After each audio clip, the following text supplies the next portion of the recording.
Good morning students. आज हम भोलाराम का जीव पाठ का आगे अध्ययन करते हैं, लेकिन आगे बढ़ने से पहले हमने जो कल पढ़ा था उसका दोहरान करते हैं। भोलाराम का जीव, इसके रचनाकार कौन है? श्री हरिशंकर परसाई। ये हास्य व्यंग लिखने में क्या है, सिद्धहस्त है। और श्री हरिशंकर परसाई ने सरकारी दफ्तर एवं बाबुओं के भ्रष्टाचार के बारे में जो फैला हुआ है उनके दफ्तरों में, उनके बारे में बताया। और कल हम क्या पढ़ रहे थे? नारद ने यमराज से कहा कि लोगों में मैं अब भी कुछ पाप का भय नहीं देखता, उस पर कटाक्ष किया। तो यमराज ने उसे मुख्य बिंदु से हटाकर वर्तमान की समस्या का ध्यान दिलाया कि वर्तमान की समस्या है भोलाराम की जीवात्मा अभी यमलोक नहीं पहुंची है। तो नारद जी कहने लगे कि जो हमारे बड़े देवता है वो प्रसन्न होकर कहीं उसे बैकुंठ धाम तो नहीं भेज दिया, बैकुंठ स्वर्गलोक। तो यमदूत बोलता है कि मैं बैकुंठ धाम भी जाकर आ गया हूं, वहां पर भी भोलाराम का जीव नहीं पहुंचा है। इसी सिलसिले में फिर नारद जी कहते हैं कि मैं एक बार पृथ्वी लोक का भ्रमण कराता हूँ, भूलोक का भ्रमण कराता हूँ, पृथ्वी लोक का भ्रमण कराता हूँ। नारद जी पृथ्वी लोक पर पहुंचते हैं तो वहां भोलाराम की पत्नी और उसकी बेटी का सम्मिलित रुदन होता रहता है।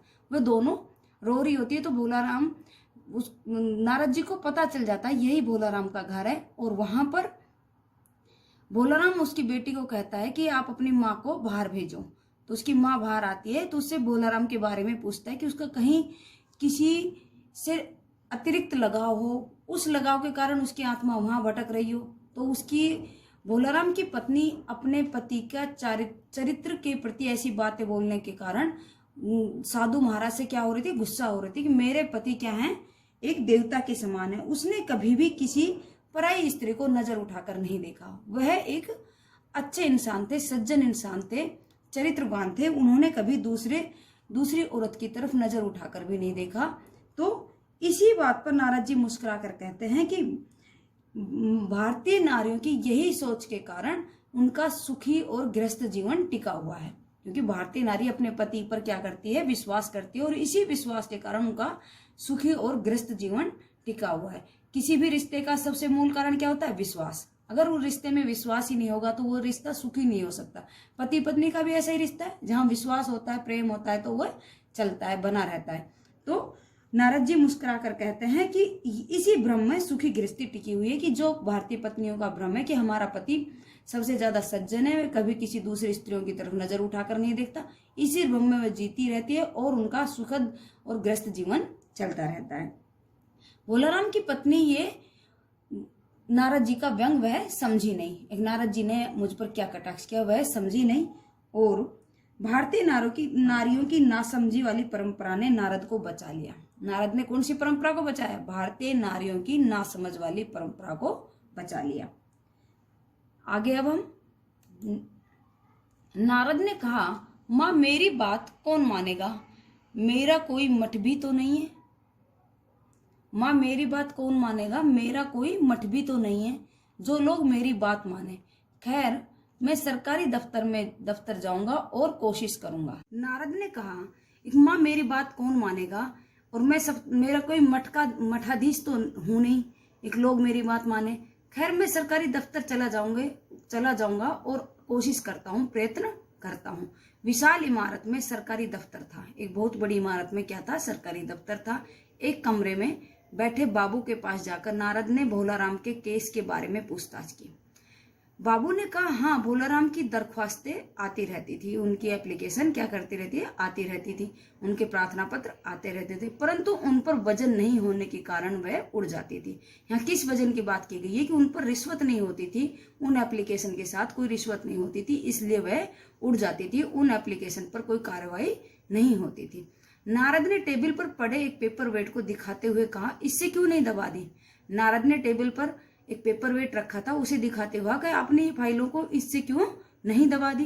बाबू हंस पड़ा, बोला, आप नए नए ही सन्यासी हुए हो, मामूली साधु हो आप, वरना दफ्तरों की बातें समझते। आप नए नए सन्यासी हो और मामूली साधु हो आप, नहीं तो दफ्तर की बातों को समझते। शंकराचार्य लोग तो गद्दी के लिए कचहरी में मुकदमे लड़ते हैं। जो शंकराचार्य लोग हैं गद्दी के लिए क्या करते हैं? कचहरी में मुकदमे लड़ते हैं। और आप ये भी नहीं जानते कि दरख्वास्तों पर कैसा वजन रखा जाता है, एक जो प्रार्थना पत्र है उन पर कैसा वजन रखा जाता है आप ये भी नहीं जानते। पेपर वेट से वजन नहीं रखा जाता, कैसा वजन रखा जाता है, रिश्वत का। खैर उस कमरे में चले जाइए। नारद उस कमरे वाले बाबू के पास गए, उसने तीसरे कमरे के पास भेजा, तीसरे के पास भेजा, तीसरे ने चौथे के पास। नारद 25-30 कमरे में घूम आए।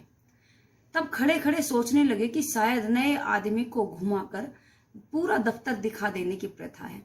नारद को एक कमरे वाले बाबू ने किसके पास भेजा, तीसरे के पास, तीसरे वाले ने चौथे के पास। ऐसे नारद 25-30 कमरों में घुमाए। तब खड़े खड़े सोचने लगे शायद नए आदमी को पूरा दफ्तर दिखा देने का क्या है, रिवाज है।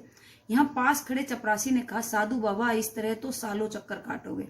एक चपरासी ने कहा, साधु बाबा इस तरह तो आप कई साल तक चक्कर काटोगे तो भी काम नहीं होगा। आपने क्यों ये झंझट सिर पर ले ली, आपने ये आफत अपने सिर पर क्यों ले ली। ऐसा करो सीधे बड़े साहब के पास चले जाओ। आप ऐसा करो सीधे बड़े साहब के पास चले जाओ। उन्हें अगर खुश कर लिया तो फौरन काम हो जाएगा। आपने बड़े साहब को प्रसन्न कर लिया तो आपका काम जल्दी हो जाएगा। खुश करने के परिश्रम से नारद के कपाल पर पसीना आ गया। अब किसी मनुष्य को कैसे खुश करे ये नारद नहीं जानता था। उसी के कारण उसके कपाल पर, उसके माथे पर क्या आ गया, पसीना आ गया। वे समझ गए कि मनुष्य आजकल ईश्वर की भक्ति क्यों कम करने लगे। अब नारद समझ गए आजकल मनुष्य ईश्वर की भक्ति कम क्यों करने लगे। बेचारों को इन दफ्तरों के नए देवों की भक्ति से फुर्सत नहीं मिलती। यहाँ नए देव किसे बताए, बाबू और अफसरों को। एक जो आजकल के मनुष्य हैं उन्हें दफ्तर के नए देव, बाबू और अफसरों की भक्ति करने से फुर्सत नहीं मिलती, इनकी चमचागिरी करने से ही फुर्सत नहीं मिलती। एक नई सृष्टि, देव सृष्टि के दर्शन उन्हें यहाँ हुए। उन्हें एक नई देव सृष्टि के दर्शन उन्हें यहाँ हुए। किन्हें, नारद जी को। बड़े साहब के कमरे में वे धड़धड़ाते हुए चले आए। बिना रोक टोक के साहब ने चौंक कर देखा। दृष्टि में तनिक क्रोध आया। साहब थोड़े क्रोधित हुए पर फिर वेश देखकर समझ गए बेचारा एकांतवासी अकेले में रहने वाला है, दफ्तर का शिष्टाचार नहीं जानता। बड़े साहब पहले बिना नोक के अंदर जाने के कारण क्रोधित होते हैं, एक कौन बिना नोक के मेरे ऑफिस में आ गया। फिर उसने देखा कि एकांतवासी साधु है, इसको क्या पता शिष्टाचार क्या चीज होती है, दफ्तर का शिष्टाचार नहीं जानते। क्यों बाबा, कैसे आए आप? वह साधु से पूछते हैं, नारद जी से पूछते हैं कि क्यों बाबा आप यहाँ पर कैसे आए। नारद तब तक कुर्सी पर बेतकल्लुफी से बैठ चुके थे। नारद तब तक कुर्सी पर बेफिक्र होकर बैठ चुके थे। भोलाराम नाम के एक रिटायर्ड सरकारी कर्मचारी की पेंशन के संबंध में आया हूँ।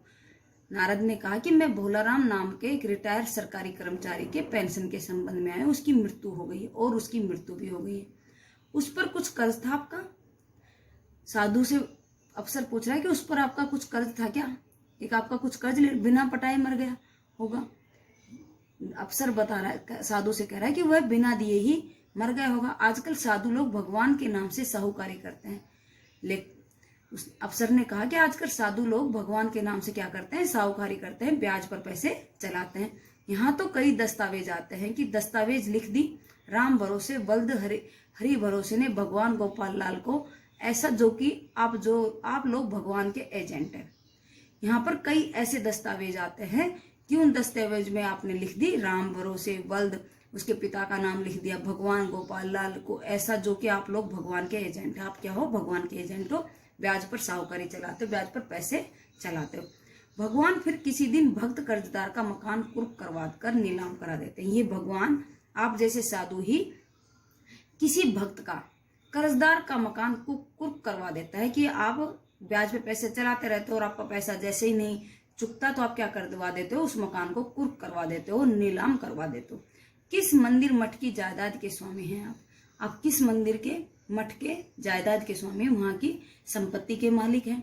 ये कौन पूछ रहा है? अफसर। किससे? नारद मुनि से। नारद तनिक रोष से बोले, आपको दूसरे की बात सुनने का थोड़ा अभ्यास करना चाहिए। नारद तनिक थोड़े क्रोध से बोले कि आपको दूसरे की बात सुनने का भी क्या करना चाहिए, अभ्यास करना चाहिए। पूरा मामला सुनकर फिर टिप्पणी करिए। आप पहले पूरा मामला सुनिए और फिर कुछ टिप्पणी कीजिए। नारद ने भोलाराम को पूरा मामला बताया। नारद ने भोलाराम का पूरा मामला किसे बताया? ऑफिसर से बताया। साहब बोले, देखिए स्वामी जी, ये सरकारी पैसे का मामला है। और सरकारी अफसर बोले, स्वामी जी आप देखिए, सरकारी पैसे का मामला है, भगवान का वरदान तो है नहीं कि कह दिया जा तुझे सोने का महल मिले और फौरन सोने का महल खड़ा हो जाए। ये भगवान का वरदान तो है नहीं कि जैसे वचन में दे दिया कि आपको सोने का महल मिले तो वो तुरंत ही खड़ा हो जाए। यहाँ तो एक ही बात को 20 जगह 20 रजिस्टर में 20 लोगों द्वारा लिखा जाता है। यहाँ एक ही बात को 20 जगह पर 20 रजिस्टर में और 20 लोगों द्वारा लिखा जाता है। जितना पैसा मिलता है उतने ही स्टेशनरी खर्च हो जाती है, और जितना पैसा मिलता है उतने की तो स्टेशनरी भी खर्च हो जाती है, रजिस्टर खर्च हो जाते हैं, पेन खर्च हो जाते हैं। कागज को 20 दफ्तरों से निकालने में देर तो लगती है। कागज को 20 दफ्तरों के बीच में से निकलने में क्या लगती है? देर तो लगती है। नारद ने कहा आप चाहे तो जल्दी भी करवा सकते हैं। नारद ने कहा आप चाहे तो जल्दी करवा सकते हैं। हाँ, करवा क्यों नहीं सकता, पर मैं क्यों चाहूं? नारद फिर नहीं समझे। तब साहब बोले हाँ मैं जल्दी ही काम करा दूंगा, ये वीणा आप ही की है। साहब ने कहा कि मैं जल्दी काम करा दूंगा, ये वीणा आप ही की है। बड़ी देर से साहब की नजर उस सुंदर वीणा पर लगी थी। नारद जी की वीणा पर किसकी नजर लगी हुई थी? अफसर के। नारद ने कहा हाँ मेरी ही है। साहब ने लार गुटकते हुए कहा बड़ी अच्छी है, मेरी लड़की भी गाना बजाना सीखती है। साधु संतों की वीणा में तो स्वयं सरस्वती ही विराजमान रहती है। अब अफसर ने कहा कि आपकी ये वीणा बड़ी अच्छी है और मेरी लड़की भी गाना बजाना सीख रही है, और साधु संतों की वीणा में तो स्वयं सरस्वती विराजमान रहती है, विद्यमान रहती है। ये अगर उसे मिल जाए तो लड़की जल्दी ही संगीत में पारंगत हो जाएगी, जल्दी ही वह संगीत सीख जाएगी, उसकी शादी भी हो जाए, और समझिए कि आपका काम भी फौरन हो जाए, आपका काम भी जल्दी हो जाए और उसकी शादी भी जल्दी हो जाएगी, वो जल्दी ही संगीत सीख जाएगी अगर आप ये वीणा मेरी लड़की को दे दे तो। नारद अब रंग ढंग समझने लगे थे। अब नारद ऑफिसर के रंग ढंग को समझने लगे थे कि ऑफिसर क्या चाह रहा है। चुपचाप वीणा टेबल पर रखकर बोले लीजिए, इससे तो सारी टेबल के कागज दब जाएंगे, अब तो दरख्वास्तें नहीं उड़ेगी। अब नारद ने भी व्यंग किया कि आप मेरी वीणा को लीजिए, इससे सारे टेबल के कागज क्या हो जाएंगे? दब जाएंगे, अब कोई दरख्वास्तें नहीं उड़ेगी, अब कोई एप्लीकेशन नहीं उड़ेगी। साहब ने जवाब के बदले में बनावटी अट्टहास किया, बनावटी हंसी आई। साहब ने जवाब के बदले में क्या किया? हंसा। फिर चपरासी से भोलाराम के केस की फाइल लाने को कहा। चपरासी से कहा कि भोलाराम के केस की फाइल है उसको लेकर आओ। चपरासी ने 100-150 दरख्वास्तें और पेंशन से के कागजों से भरी फाइल लाकर टेबल पर रख दी। चपरासी ने क्या किया? 100-150 दरख्वास्तें और पेंशन के कागजों से भरी फाइल लाकर टेबल पर रख दी। साहब ने फाइल पर उसका नाम पढ़ा और पुष्टि के लिए नारद से पूछा क्या नाम बताया आपने उस कमबख्त का? साहब ने क्या किया?